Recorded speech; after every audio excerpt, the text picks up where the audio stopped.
ማር ልጄ ወገን ዘመድ የለኝ ሀብት የለኝም ከእጄ።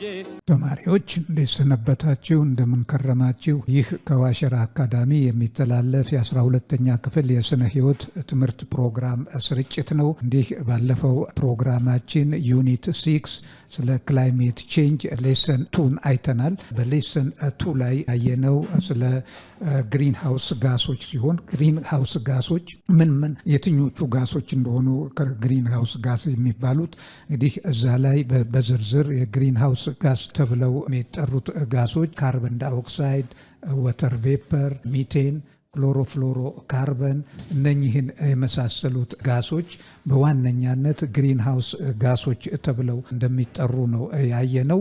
ከዛም በተጨማሪ የግሪን ሃውስ ጋሶች ዝርዝርና ምንጫቸው የግሪን ሃውስ ጋስ ምንጩ ምን እንደሆነ አይተናል እና ከዛም በተጨማሪ ያየነው በዋነኛነት ለግሪን ሃውስ ኢፌክት ዋናውን ሚና የሚጫወተው ካርበን ዳይኦክሳይድ እንደሆነ፣ ይሄ ካርበን ዳይኦክሳይድ ደግሞ በአብዛኛው በተፈጥሯዊ ሁኔታ የሚለቀቅም ቢሆን በተፈጥሯዊ መንገድ በፎቶሲንተሲስ እና በሪስፓሬሽን መካከል ባለው ተመዛዛኝ ዑደት ምጣኔው የተመጠነ ነው። ነገር ግን በሰው ልጅ አክቲቪቲ በኢንዱስትሪዎች በመብዛት እና በመሳሰሉት ምክንያቶች የካርበን ዳይኦክሳይድ ልቀት በአትሞስፈራችን ውስጥ እጅግ በጣም በመብዛቱ ለዚህ ለምድራችን ሙቀት ዋነኛው ተጠያቂ የሰው ልጅ አክቲቪቲ እና የካርበን ዳይኦክሳይድ ምጣኔ በአየር ውስጥ መብዛት መሆኑን ነው ያየነው። እንግዲህ በዛሬው ሌሰናችን የምናየው ደግሞ የኢፌክት ኦፍ ክላይሜት ቼንጅ ነው። እንግዲህ ለክላይሜት ቼንጅ ዋናው መንስኤ ግሪን ሃውስ ኢፌክትስ መሆኑን አይተናል፣ ወይንም ግሪን ሃውስ ጋሶች እንደሆኑ አይተናል። እነኚህ ጋሶች የክላይሜት ቼንጅን አመጡ። የክላይሜት ቼንጅ ውሳ ምንድነው ውጤቱ? ምንድነው የሚያስከትለው የጎንዮሽ ጉዳት? ይሄንን የምናይ ይሆናል። እንግዲህ ሌሰን 3 ኢፌክት ኦፍ ክላይሜት ቼንጅ ይላል። የክላይሜት ቼንጅ መዘዝን እናያለን ማለት ነው። ክላይሜት ቼንጅ ዲስቴብላይዝ the Earth's temperature equilibrium and has far-reaching effect on human being and environment. እንግዲህ ይሄ የክላይሜት ቼንጅ የምድራችንን የቴምፕሬቸር ዑደት ምጣኔ እንዲዛባ ያደርገዋል ማለት ነው። የዚህ መዛባት ደግሞ መዘዙ ረዥም ጊዜ የሚቆይ የአየር ንብረት ለውጥ እንዲከሰት ያደርጋል ማለት ነው። ግሎባል ዋርሚንግ እንግዲህ ይሄ የምድራችን ሙቀት ማለት ነው። ግሎባል ዋርሚንግ ቼንጅ ኢነርጂ ባላንስ ኤንድ ቴምፕሬቸር ኦፍ ዚ ኤርዝ እንግዲህ የኢነርጂ ባላንስ እንዲዛባ ያደርጋል። የኢነርጂ ባላንስ ደግሞ በሚዛባበት ጊዜ የምድራችን ሙቀት እንዲጨምር ያደርጋለው። ኮዝስ ሲግኒፊካንት ኢምፓክት ኦን ሂውመን ኤንድ ኢንቫይሮንመንት እንግዲህ ቀላል የማይባልና እንዲሁም ከባድ የሆነ ተጽዕኖ በሰው ልጆችና በከባቢ አየር ላይ ያደርሳለው ይሄ ግሎባል ዋርሚንግ።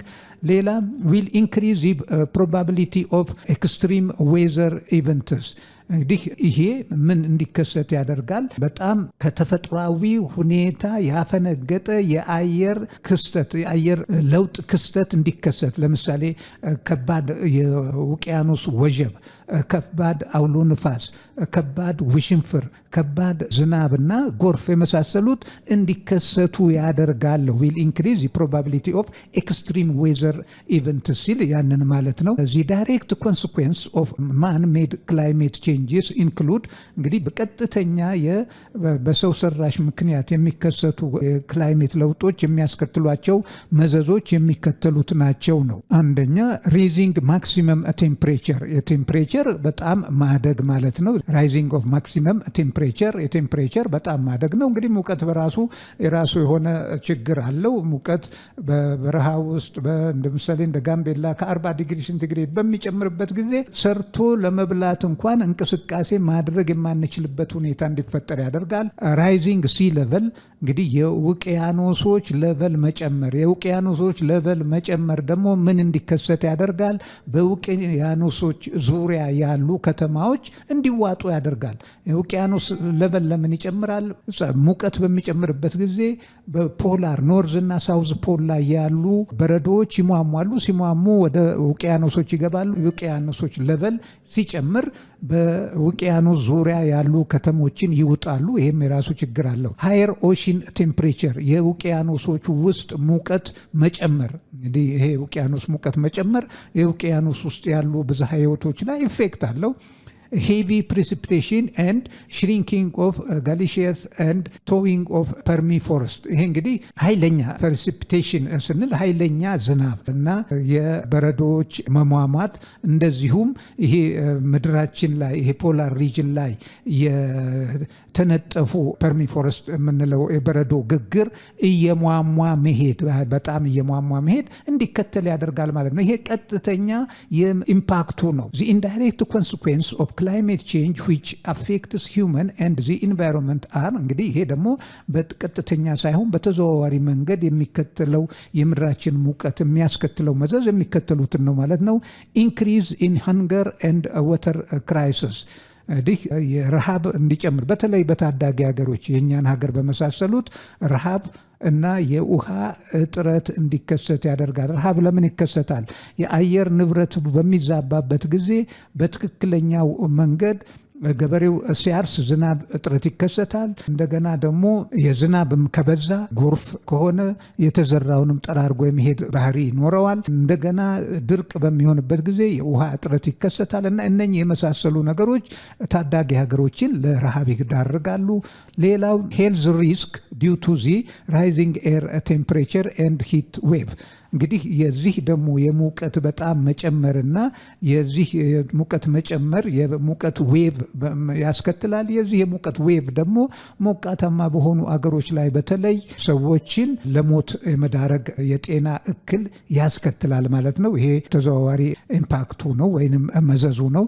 ኢኮኖሚክ ክራይሲስ እንግዲህ ጎርፍ ሲከሰት፣ ድርቅ ሲከሰት እና ንፋስ፣ የባህሩ ወጀብ ከተሞች ሲጥለቀለቁ እነኚህ ሁሉ በቀጥታ ይሁን በተዘዋዋሪ መንገድ የኢኮኖሚካል ክራይሲስን ያስከትላሉ በአንድ ሀገር ውስጥ ወይም በዓለማችንም በሀገራትም ውስጥ እንዲከሰት ያደርጋል። ሌላው ኢንክሪዚንግ ስፕሪድ ኦፍ ፔስት ኤንድ ፓቶጂንስ እንግዲህ ሙቀት በሚጨምርበት ጊዜ ፔስቶች፣ ኢንሴክቶች እንዲራቡ ያደርጋል። ፓቶጂኖች፣ ባክቴሪያዎች እንዲራቡ ምቹ ሁኔታ ያገኛሉ። ይሄም ለበሽታ የሚዳርጉ ተባዮችና ማይክሮ ኦርጋኒዝሞች እንዲራቡ ያደርጋል። ይሄ ደግሞ በሽታ በቀላሉ የሚራባበትን መንገድ እንዲከሰት ያደርጋል ማለት ነው። loss of biodiversity due to limit adaptation of flora and fauna እንግዲህ ይሄ የአየር ንብረት ለውጥ መከሰት ተንተርሶ የፕላንቶች ፍሎራ ፕላንት ኮሚኒቲ እና ፋውና የአኒማል ኮሚኒቲ የመራባት እድላቸው የመባዛት እድላቸው እንዲቀንስ ያደርጋል።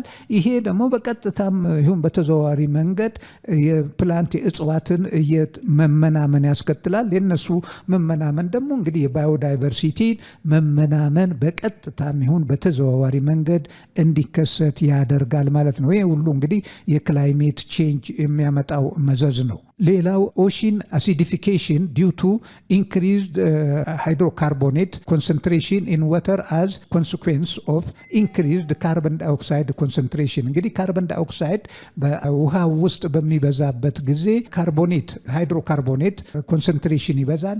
ይሄ ደግሞ ወደ ካርቦኒክ አሲድነት ይለወጣል። ይሄ አሲድ የመሆን ሁኔታ ደግሞ ባህሩ ውቅያኖሱ ወደ አሲዳማነት እንዲለወጥ ያደርገዋል። የዚህ ደግሞ መከሰት በዛ ባህሩ ውስጥ ውቅያኖስ ውስጥ የሚኖሩ ፕላንቶች አኒማሎች ላይ ችግር ያስከትላል። እንዲሁም አንዳንዶቹ ሊሞቱ ይችላሉ። ይህም እንግዲህ በቀጥታም ይሁን በተዘዋዋሪ መልኩ በባህሩ ውስጥ ያሉ የባዮዳይቨርሲቲ ይዘትን የማመናመንና የመቀነስ ሂደትን ያስከትላል ማለት ነው። እንዲህ እዚህ ጋር የምታዩት ዲያግራም አለ። ፖቴንሻል ክላይሜት ቼንጅ ኢምፓክት ይላል። ፖቴንሻል ክላይሜት ቼንጅ ኢምፓክት እዚህ ጋር ዲያግራሙ ያንን ነው ባጭር የተቀመጠ ነው። እዚህ ክላይሜት ቼንጅ ይላል። እንግዲህ እዚህ ጋር ቴምፕሬቸር፣ ፕሬሲፒቴሽን እና ሌላው ደግሞ ከፕሬሲፒቴሽን ጋር ተያይዞ ያለው ሲ ሌቨል ራይዝ ነው። እንግዲህ ይሄ እንደምታዩት የሙቀት መጨመር የዝናብ መጨመር እንደገና የሲ ሌቨል ራይዝን ነው የሚያሳየው። እዚህ ጋር እንደምታዩት እንግዲህ ክላይሜቲክ ቼንጅ እዚህ ጽሁፉ ውስጥ የምታዩት እንትን አለ። እዚህ ጋር ይሄ የመድኃኒት ቀማሚ እንትን ነው። ሄልዝ ኢምፓክት ይላል። ሄልዝ ኢምፓክት ዌዘር ሄልዝ ኢምፓክት አለው። ሌላው አግሪካልቸራል ኢምፓክት አለው። ሌላው ፎረስት ኢምፓክት። እንግዲህ እዚህ ጋር በጤና ላይ ያለውን ኢምፓክት ነው እዚህ ጋር በዝርዝር የሚያሳየው። ይሄ የክላይሜት ቼንጅ እዚህ ጋር የተዘረዘሩት የክላይሜት ቼንጆች በጤና ላይ ኢምፓክት አላቸው፣ በእርሻ ላይ ኢምፓክት አላቸው። ተጽዕኖ አለው ማለት ነው። እርሻ በቀጥታ ስለምታውቁት ነው። ይሄ በካይ ጋሶች በምንለቀቁበት ጊዜ ወደ አየር ለተለያዩ በሽታዎች፣ ለሳምባ በሽታ፣ ለኩላሊት በሽታ፣ ለመሳሰሉት ነገሮች እንድንዳረግ ያደርጋሉ። አግሪካልቸራል ኢምፓክት እንግዲህ ይሄ ከድርቁ ከምኑ ጋር ተያይዞ የእርሻ ላይ ተጽዕኖ ያሳድራሉ። ሌላው ፎረስት ኢምፓክት እንግዲህ የደን ላይም ኢምፓክት አለው። ሌላው ወተር ሪሶርስ የውቅያኖስም የፈሳሽ ወንዝ ወራጅ ውሃም በሚበከልበት ጊዜ ያ ለመጠጥ የመጠቀምን አንትኑንና በውሃ ውስጥ የሚኖሩትን የብዝሃ ህይወቶች አፌክት የማድረግ ተጽዕኖ አለው። ሌላው ኢምፓክት ኦን ክላውድ ኤሪያስ እንግዲህ ይሄኛው ደግሞ ምንድነው? ኢምፓክት ኦን ኮስታል ኤሪያ ነው። ኢምፓክት ኦን ኮስታል ኤሪያ ነው የሚለው።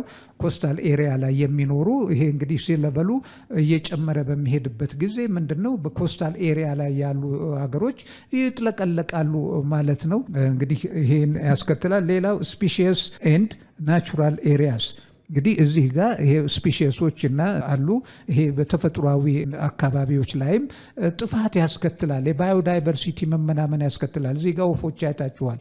ይሄ በሚበከልበት ጊዜ ሙቀት እንትን በሚልበት ጊዜ እነኚህ እንዲሰደዱ ያደርጋል። ግማሾቹ እዛው ያልቃሉ። የባዮዳይቨርሲቲ እንዲከሰት ይሄ እዚህ ጋር የምታዩት የዚህ ሲሾር ላይ ያሉ ከተሞች እንዲጥለቀልቁ ያደርጋል። እዚህ ጋር ደግሞ የውሃ መበከል ይከሰታል።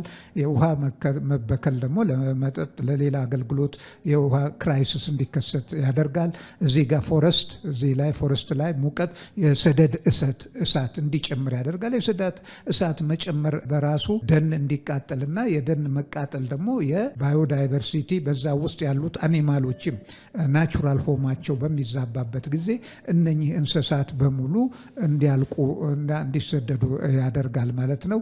እዚህ እንግዲህ አግሪካልቸራል ኢምፓክቱን ያው አይተናል። ዘርቶ አብቅሎ ለመብላት ክስተቱ ምቹ ካልሆነ ይሄ ትልቅ ችግር፣ የበቀለው ውሃ እጥረት፣ ዝናብ እጥረት የሚደርቅ ከሆነ እንደገና ደግሞ ተዘርቶም ውሃ እጥረት የማይበቅል ከሆነ ይሄ ከባድ ችግር ያስከትላል ማለት ነው።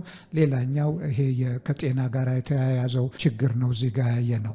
በመቀጠል የምናየው ደግሞ ኢፌክት ኦፍ ክላይሜት ቼንጅ ኦን ባዮዳይቨርሲቲ ነው። ባዮዳይቨርሲቲ ፕሮቫይድ immense direct benefit to humans with at least 40% of the world economy being derived from biological resources። እንግዲህ ምንድነው ይሄ ስቴትመንት የሚለው?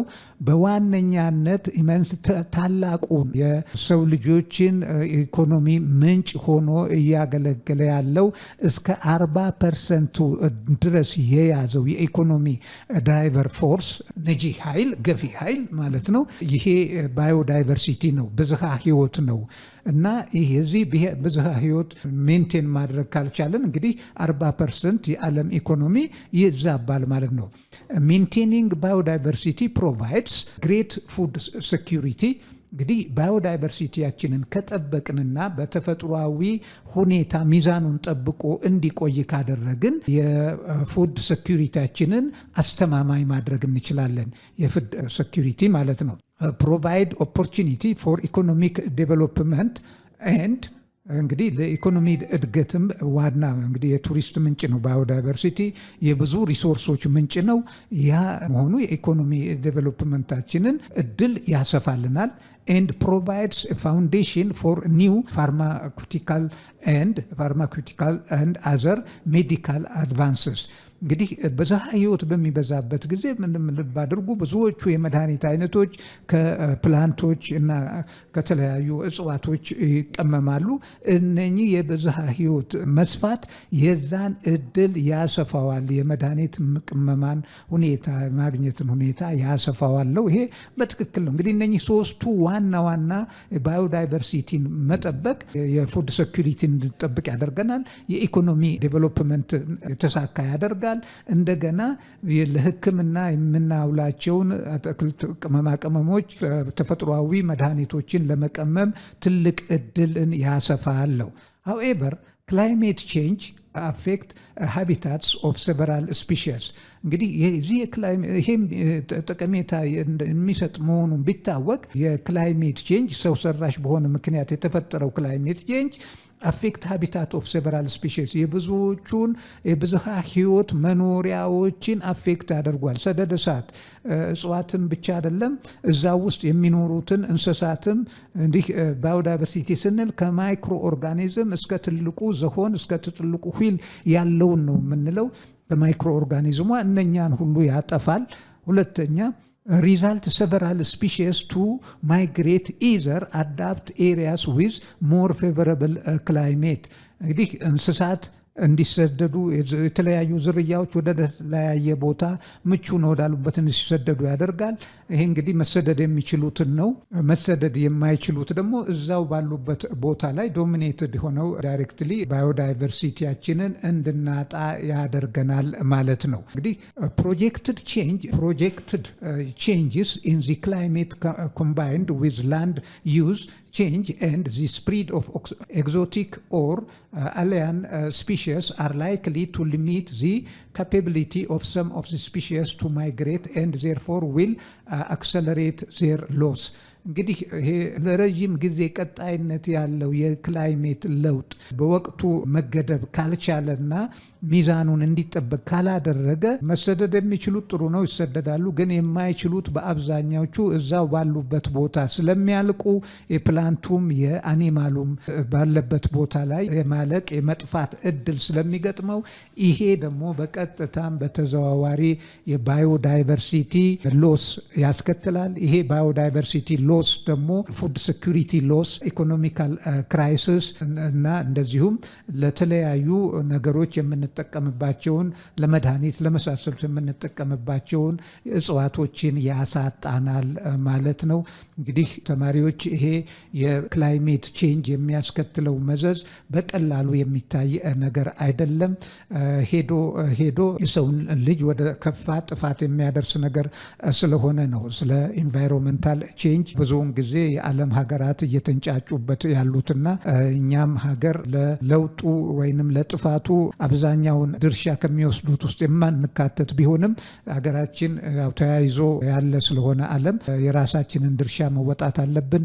እንግዲህ ተማሪዎች ይህንን መወጣት የምንችለው እንዴት ነው? አካባቢያችንን በመጠበቅ እጽዋቶችን በመጠበቅ የተቀጣጣይ ነገሮችን ከማንደድ በመቆጠብ እና በመቀነስ ይህንን አስተዋጽኦ የግላችንን ማድረግ እንችላለን። እንግዲህ የዛሬውን ሌሰን በዚህ እናጠቃልላለን። ሁልጊዜ በሌሰኑ መጨረሻ እንደምንላችሁ ይሄ ትምህርት ለሌሎች ተማሪዎች ተደራሽ ይሆን ዘንድ ላይክ፣ ሰብስክራይብ እና ሼር ማድረግ አትርሱ። ከዛም በተጨማሪ በትምህርቱ ላይ አስፈላጊ ነው የምትሉትን የማሻሻያ ሀሳብም እንድትሰጡ አደራ ጭምር እንጠይቃለን። የዛሬውን ሌሰን በዚህ እናበቃለን። በሚቀጥለው ሌሰን እስከምንገናኝ ደህና ሁኑ፣ ደህና ሰንብቱ ተማሪዎች።